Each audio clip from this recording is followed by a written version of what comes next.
I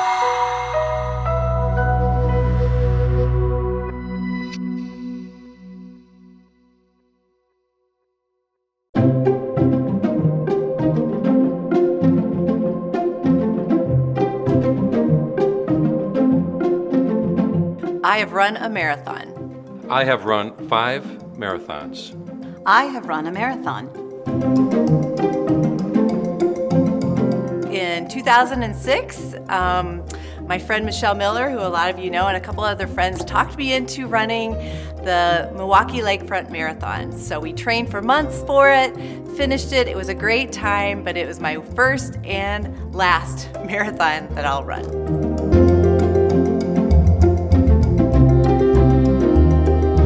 I ran Milwaukee Lakefront.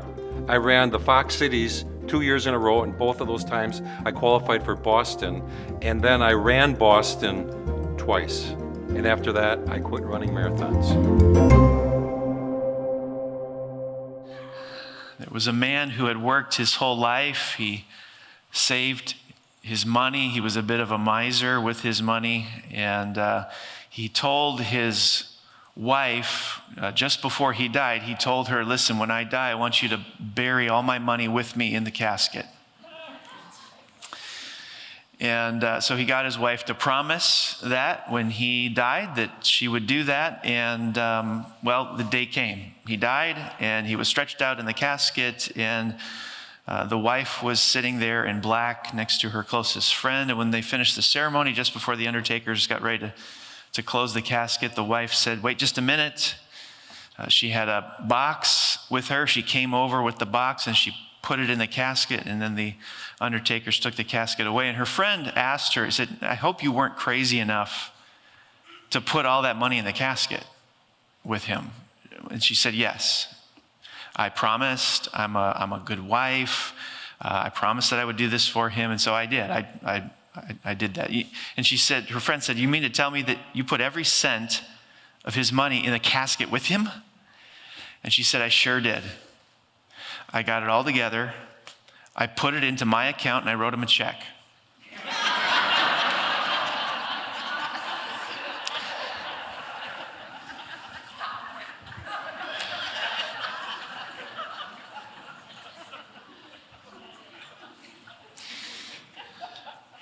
Now, I highly doubt that's a true story. But actually, the more I read that story, the more I do wonder, well, maybe in some part of the world, this actually did happen. That's the nature of money. It's everywhere. I mean, think about your life. It's everywhere. And it can make us crazy. It can make us crazy. Money can make us crazy. The sermon today is more of a snack than a meal on the topic of money, because the Bible has an incredible amount to say on the topic of money. I cannot hit that in one message, but what I'm going to do here is try to give you an overview of a theology of money. You know, giving is not the big idea of this message. Giving is one aspect to money, but giving is not the big idea of this message. We're going to look at a story Jesus tells in Luke 12, and if you have your Bibles, would you open those up? We're going to look at a story that Jesus tells in Luke 12. And we're going to look at it under the categories of money sickness and money wellness. Money sickness and money wellness. Your physical health, my physical health, is a spectrum. I think health is a spectrum. It's not that you're either physically healthy or you're physically sick. There's a spectrum. Some of us are healthier than others, and of course that ebbs and flows. Some of us are sicker than others, but it's a spectrum. You can think of money sickness or money wellness along those lines. It's a spectrum. There are degrees to money health. There are degrees to money sickness. So we're going to be looking at this story that Jesus tells kind of with that image in mind. Let's read Luke 12, starting in verse 13. Someone in the crowd said to him, "Teacher, tell my brother to divide the inheritance with me." Jesus replied, "Man, who appointed me a judge or an arbiter between you?" Then he said to them, "Watch out. Be on your guard against all kinds of greed. Life does not consist in an abundance of possessions. And he told them this parable. The ground of a certain rich man yielded an abundant harvest. He thought to himself, what shall I do? I have no place to store my crops. Then he said, this is what I'll do. I will tear down my barns and build bigger ones. And there I will store my surplus grain. And I'll say to myself, you have plenty of grain laid up for many years. Take life easy, eat, drink, and be merry. But God said to him, you fool, this very night your life will be demanded from you. And who will get what you have prepared for yourself? This is how it will be with whoever stores up things for themselves, but is not rich toward God. Then Jesus said to his disciples, therefore, I tell you, do not worry about your life, what you will eat, or about your body, what you will wear. For life is more than food, and the body more than clothes. Consider the ravens. They do not sow or reap. They have no storeroom or barn, yet God feeds them. And how much more valuable you are than birds. Who of you by worrying can add a single hour to your life? Since you cannot do this very little thing, why do you worry about the rest? Consider how the wildflowers grow. They do not labor or spin. Yet I tell you, not even Solomon in all his splendor was dressed like one of these. If that is how God clothes the grass of the field, which is here today and tomorrow is thrown into the fire, how much more will he clothe you, you of little faith? And do not set your heart on what you will eat or drink. For the pagan world runs after such things, and your Father knows that you need them. But seek his kingdom, and these things will be given to you as well. Do not be afraid, little flock, for your Father has been pleased to give you the kingdom. Sell your possessions and give to the poor. Provide purses for yourselves that will not wear out, a treasure in heaven that will never fail, where no thief comes near and no moth destroys. For where your treasure is, there your heart will be also. We're going to look at money sickness under 3 headings this morning. Beware of money sickness, symptoms of money sickness, and how to acquire money wellness. Beware of money sickness, symptoms of money sickness, and how to acquire money wellness. First, beware of money sickness. So there's a dispute between 2 men over inheritance money. I find it interesting that Jesus decides not to arbitrate that. He could have. I bet he would have been a very skilled arbitrator. He says, no, that's not the issue here. I want to get to the heart of the issue. That's what he does. He's addressing the postures of the heart towards money instead of trying to arbitrate a financial situation. The very first words out of his mouth are very interesting. He says, watch out. Watch out. It's the kind of exclamation that suggests a threat can pop up out of nowhere and ambush you. The threat is a sneaky little devil. And in Jesus' story, the threat is greed. The threat is money sickness. There's a place in Matthew 6, actually, where Jesus talks about greed. And essentially, he says greed prevents us from seeing our greed. That's a bit unsettling to me. Greed prevents us from seeing our greed. So greed is a condition very difficult to self-diagnose. This is why Jesus issues the exclamation, watch out, we don't see it coming. When I was a kid, I played lots of sports. I was out with friends. We were always throwing around a ball of some kind. The number of times that one of my friends said to me, watch out, while we were engaged in this activity, you need a couple of hands to count all that. Now, they were my friends. They were kind, and therefore they issued that warning, watch out. Every once in a while, you were with a group of guys who weren't exactly your friends, and you would never hear that warning, which makes Jesus to be a very kind friend. Yes? Watch out. I'm going to warn you about this. I'm not going to say nothing and just let it hit you. Watch out. Many other sins aren't like that. You know when you're committing them. Take adultery, for example. A person knows when they're committing adultery. They know. A person knows when they're stealing. They know. Greed is blinding. The condition itself is blinding. The disease prevents us from seeing that we have a disease. It's very difficult to self-diagnose. So money sickness is something that many people would say, I don't have that problem. Many people would say that. I don't have that problem. There was a story told of a pastor who decided to do a sermon series on the 7 deadly sins. 7 deadly sins are pride, greed, anger, lust, envy, gluttony, sloth. And before the series began, the wife predicted to her husband that greed would be the least attended of the 7.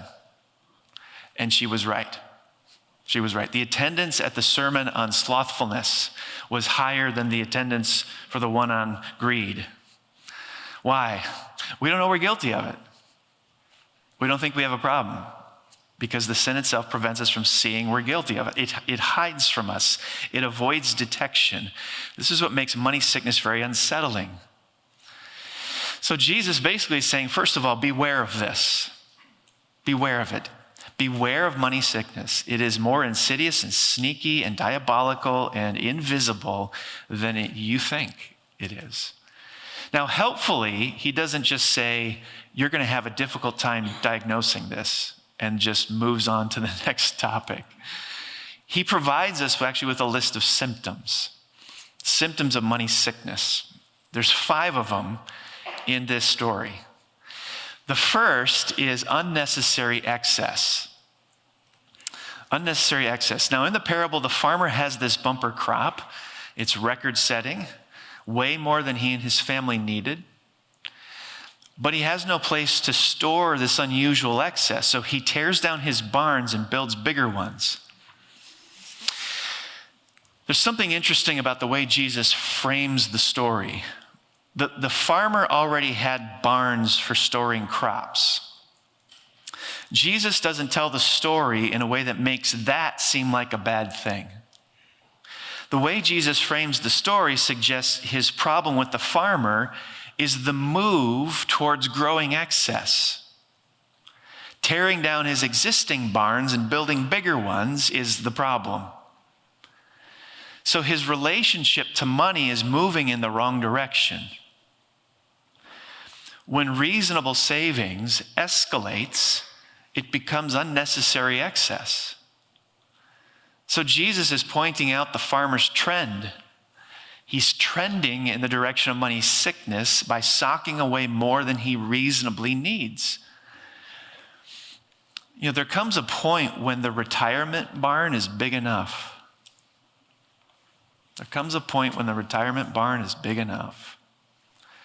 There comes a point where the rainy day fund is big enough.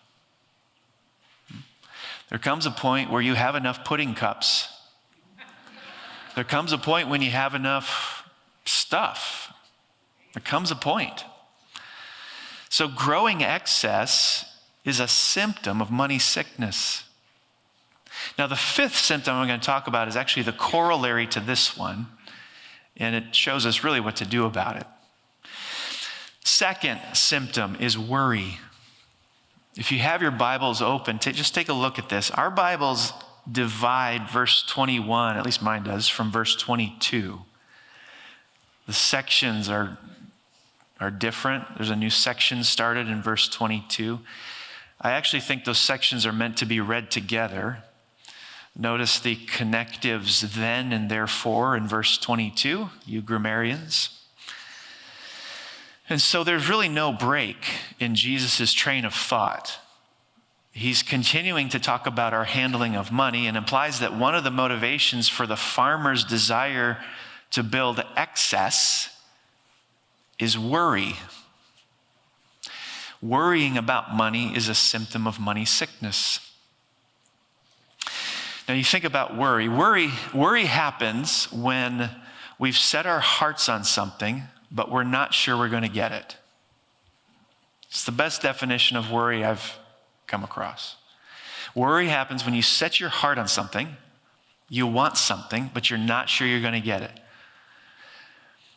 Worry often is an indicator that someone or something has become very important to you. We set our hearts on something. There's an affection for it. We love it. We want it. There's desire, but we're not sure we're going to get it. So worrying about money is a sign that it holds a place in your heart, maybe that it ought not to. Maybe money has become an object of affection that is just too much. Worry happens when we set our heart's affection on something, but we're not sure we're going to get it. Jesus is pointing out worry as a symptom of money sickness. Third is security. You could put control maybe in parentheses. Verse 24, Jesus points to an example from nature. He talks about the ravens. The ravens, they don't sow, they don't reap, they have no storeroom, they don't have a barn, and yet God feeds them, and how much more valuable they are than birds. So money sickness often happens when you look to money to be your security, when you look to money to keep you safe and supplied and well-fed. This voice of money says, here's how you can have control in an uncontrollable world. You know how you can have control in an uncontrollable world? Money sickness comes along and says, have money. Have money. This is how you have control in an uncontrollable world. Have money. But Jesus is saying, who feeds them? God does. It's not money that keeps you safe. It's not money that keeps you secure. It's God who does. You think money can give you security and safety, but that's a lie. Only God can give that to you. It's silly to think that money can provide us safety from the dangers of life. Think about what makes life dangerous. What are the most traumatic events people can live through? What are the most traumatic events people live through? How about death of a spouse? What can money do to prevent that? We lost one of our members here Friday night. I see Richard with us this morning. As I sat with Naomi a couple of weeks ago, the only consolation she had was to listen to the scriptures read. That was it. There was no other consolation. What makes life dangerous? What can money do about that? Nothing. What else makes life dangerous? Divorce makes life dangerous.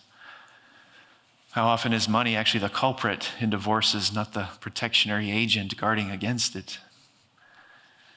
Disease, illness, injury, broken relationships, these are the things that make life dangerous, and money can't do a thing to stop them. Not at all. Richard Baxter, writing in the 1600s, said, "A man led to execution scarce looks at the shops in the street as he passes by. These do not concern him. How little do the wealth and honors of the world concern a soul that is going into another world? Spend time with the sick and dying and note what their riches do for them. Their riches forsake them in the greatest hour of necessity and distress." Yet we get hoodwinked into thinking that money can make us safe, don't we? We've been infected with the money sickness virus when we think it's able to provide us with safety. Fourth is beauty. Verse 27, Jesus says, "Consider how the lilies grow." Most beautiful flower, perhaps, in the ancient world. They don't labor or spin, yet I tell you, not even Solomon in all his splendor was dressed like one of these. And people look to money to be their beauty when they use money and possessions to impress people, or to make themselves feel worthy, attractive, desirable. We've got another symptom of money sickness. The voice of this goes like this. It says, look at my house. Look at my house. Look at my car. Look at my vacations. Look at my stuff. If you use your money and possessions to make yourself beautiful, you've got a money sickness problem. Now, it's sort of refreshing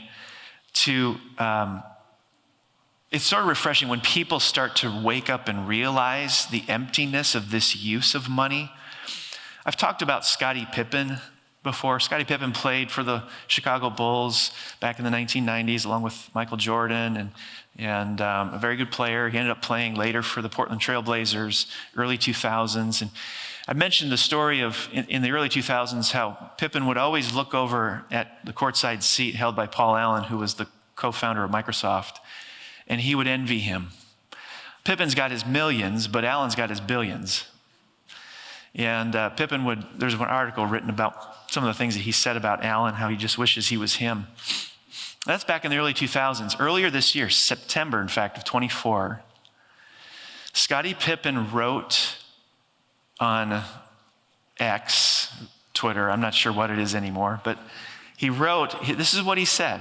September of this year, keep in mind, 24 years earlier, he's ogling Paul Allen as he sits courtside in the Portland Trailblazers game. And he said this on X. As you get older, you'll realize that a $30,000 watch and a $30 watch both tell the same time. A Gucci wallet and a Target wallet hold the same amount of money. A $10 million house and a $100,000 house host the same loneliness. A Ford will also drive you as far as a Bentley. Stay humble. The holes dug for us in the ground are all the same size. Now, he may not be the most hope-filled, at least at this point. But he seems to be coming to his senses. Wealth is not a legitimate source of beauty. It's an illusion. Fifth symptom is stinginess. Now, when Jesus points out that the farmer's excess is heading into bigger barns, in the same breath, he points out a corollary infraction that this creates: stinginess. Because of the ever-increasing excess went into these bigger barns, the farmer, what does Jesus say? The farmer was, quote, not rich toward God, end quote. So stinginess is a symptom of money sickness. Rich toward God, though, is a curious expression. I think there's an obvious and immediate understanding of this. That is, the farmer kept a lot for himself. He was not generous towards others with his assets. Unnecessary excess can produce stinginess. That's very clear. Stinginess is an obvious symptom of money sickness. But if we keep the whole section in mind, not rich toward God isn't just about a lack of financial generosity. It's also a comment on the farmer's attitude towards God. Where do you get that, preacher? Well, look at his posture before his harvest. When you read about his bumper crop, he's impressed with it. He's in awe of it. He's mesmerized by it. He admires it. The deeper indictment is that he's not all of those things toward God. He's not in awe of him. He's not mesmerized by him. Doesn't admire him. Not impressed with him. This is where this is interesting. You circle back to the beginning of this. The initial problem that Jesus is presented with is a money management problem. Two brothers squabbling about how to divide up the inheritance. But Jesus doesn't fix that. Instead, he addresses the heart issues surrounding money. Money sickness, therefore, is not just a money management problem. It's a heart issue. Philip Ryken captures the bigger picture of what it means to be rich toward God. Here's what he writes. He says, I'm rich toward God when his glory is my highest goal, when his worship is my deepest joy, and when his fellowship is my greatest satisfaction. I'm rich toward God when I offer all my abilities for his work without reserve. I'm rich toward God when I take the time to serve people in need and give the first portion of everything I get to Christian ministry. I'm rich toward God when I make the needs of the poor a priority in my financial giving and embrace a simple lifestyle that gives me more freedom for ministry. I'm rich toward God when I decide there are some things I can live without so that I will have more to give to people who do not even have the gospel. I'm rich toward God when I give and give until all I am and all I have is dedicated to his glory. So money wellness is not ultimately about money management. It might express itself that way, but it first begins as a heart issue. Now you listen to that and you say, well, I want that. How can I have money wellness? Well, I think Jesus gives us a couple of things. When he talks about how to acquire money wellness, a couple of things. First, we acquire money wellness when we realize that we are passive receivers of what we have. We acquire money wellness when we realize we're passive receivers of what we have. I actually think there's a sad note of humor in the story that Jesus tells. In the parable, Jesus says, the ground yielded an abundant harvest, not the farmer. The ground yielded an abundant harvest. The wealth was given to the farmer. It fell into his lap. He merely received what something else produced. He merely received what something else produced. So to the farmer, God says, I have given you seed so you can make a living. To the carpenter, God says, I have given you wood and tools so you can make a living. To the accountant, God says, I have given you skills and devices so you can make a living. I have given you everything you have. Given everything you have. So I think if we want to acquire money wellness, it starts with a deep felt realization that everything we have has been given to us. If you meditate on that long enough, like consciously meditate on that long enough, it's going to change the way you think about the Lord. It'll change the way you think about the Lord. If you meditate on the fact that everything you have has been given to you, it's going to change the way you think about the Lord. It's going to inflame your gratitude to him. It's going to inflame your awe of him. It's going to fuel an attitude that is rich toward God. And that also then will come out in the way we think about money and how we use it. Think of it this way. Most people have some form of retirement savings. We relate to money the way a money manager relates to the money of an investor. We relate to money not as an owner, but a broker, as a steward. If you're a money manager, and you see the funds growing and your clients giving you more money to manage for them, you get excited because you benefit from that too. But you don't, I hope, for an instant think that all that money they're giving you is yours. No, there's an accountability, right? I don't know exactly how it works, but I'm assuming that money managers have to invest the money they're given in line with the directions of the investors. And if a money manager doesn't do that, I believe it's called fraud. Well, God is the great investor, and you're his money manager. We're his money managers. We have to invest actually his money in line with the directions of, the purposes of, the values of him. Not to do so is not just fraud, it's cosmic fraud. It's cosmic fraud. So if you want to acquire money wellness, it starts with this deep felt realization that everything we have has been given to us. Second, if we're going to acquire money wellness, we need an experience of God's radical grace. We need an experience of God's radical grace. Look at this in verses 32 and 33. Jesus says, do not be afraid, little flock, for your Father has been pleased to give you the kingdom. Sell your possessions and give to the poor. Provide purses for yourselves that will not wear out, a treasure in heaven that will not be exhausted, where no thief comes near and no moth destroys. Now notice the order. That's what I'm pointing your attention to. Notice the order. Does Jesus say, if you give away your money and possessions, you'll be given the kingdom?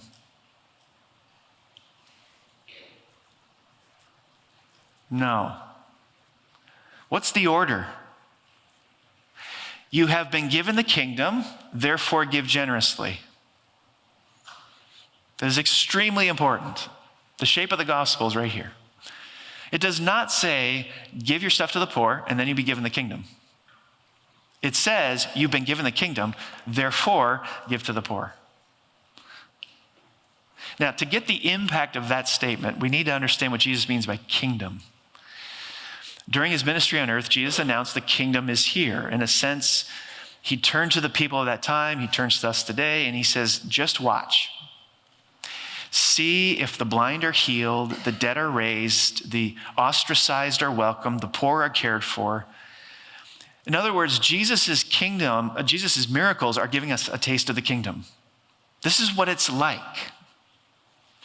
Where Jesus comes from, Jesus' miracles are just restoring things to normal. That's what they are. He comes from his heavenly kingdom. He comes to earth. He says, I'm going to bring it with me, and then one day I'm going to establish it completely. And to give you a taste of what this kingdom is like, watch what happens. And he goes and he performs miracles. What's the point of that? Well, he's showing you, this is what my kingdom's like. Where I come from, he says, this is normal. Okay? Where I come from, blindness is not normal. Seeing is normal. Being lame is not normal. Walking is normal. And so when Jesus comes, he brings the kingdom with him. He says, watch this. I'm going to start to initiate this. I'm going to inaugurate this. I will not consummate this till the end, but I'm going to inaugurate this now. And you see him doing miracles. This is what the kingdom's like. So listen, when you know the riches of that kingdom, think about his miracles. Think about all that he did. Think about it. When you know the riches of that kingdom, it's incredibly difficult to be concerned with money. So only when you realize what you've been given are you going to be free from money sickness. Only when you realize how much you've been given will you be free from worrying about it, free from resentment towards people who have it, free from pursuing it. Only when you realize you have the kingdom will you start to acquire money wellness. 1 Peter 2:9, such a marvelous verse. We read there, but you are a chosen race, a royal priesthood, a holy nation, a people for God's own possession. Possession. So question, what did God spend? What did it cost him to get you? What did God spend? What did it cost him to get you? Everything. He spared no expense to make you his personal possession. Has that thought moved you at all? If it has, you've experienced God's radical grace. That's it. That's it. And so there's no reason to be bound to money sickness. Be free of it. Be free of it. John Grisham's novel, The Testament, opens with the dying words of a man who will soon be parted from all his money. And here are his last thoughts on earth. I'm an old man, lonely and unloved, sick and hurting and tired of living. I'm ready for the hereafter. It has to be better than this. My assets exceed $11 billion. I own silver in Nevada and copper in Montana, coffee in Kenya and coal in Angola and rubber in Malaysia and natural gas in Texas and crude oil in Indonesia and steel in China. My companies own companies. My money is the root of my misery. I had 3 families, 3 ex-wives who bore 7 children, 6 of whom are still alive and doing all they can to torment me. I am estranged from all the wives and all the children. They're gathering here today because I'm dying and it's time to divide up the money. And so these greedy relatives gather around his bedside, hoping for their share of this massive inheritance. But the book has a surprise ending. After the old man dies, the family gathers to read his last will and testament. They're to complete shock. The entire fortune is granted to an illegitimate daughter none of them has ever known. And it turns out that this unexpected heiress is serving as a Christian missionary to people in Brazil. So a lawyer is sent to go find her so she can sign the necessary paperwork. When he finally tracks her down, she refuses to accept any part of the inheritance. The lawyer is dumbfounded because from his perspective, life consists in the abundance of one's possessions. Yet because of her faith in Christ, the missionary has a completely different set of priorities. She says, you worship money. She looked at the lawyer and said, you worship money. You're part of a culture where everything is measured by money. It's a religion. So what she decides to do is to put every penny into a trust fund for the worldwide work of the gospel, including practical care for the poor of Brazil. Now, even though this is a fictitious story, the character is a good example of someone who understood what the kingdom is and knew beyond a shadow of a doubt that she was part of it. She belonged to it. Do not be afraid, little flock, for your Father's been pleased to give you the kingdom. Let's pray. Gracious God, you're a generous God. You have provided the food we eat, the water we drink, the air we breathe, the bodies and minds we use to work and play. There literally is nothing we have that didn't come from you. Naked we came into this world, naked we will depart. Everything in between has been given to us to steward. I pray that reality be more visible to us today. But your generosity didn't end there, God. For those whose faith is in you, you have given us the kingdom. Not because of anything we are or have done, but because of your Son who has lived and died in our place. And so, Lord, I pray that these truths would establish in us a steadfast trust in you, a steadfast trust in your provision for us. I pray that these truths would grant to us an attitude towards you that is truly mesmerized by you, impressed with you, in awe of you, and that would free us from unhealthy attitudes toward and uses of money. Form us in money wellness, I pray, for your glory alone. Amen.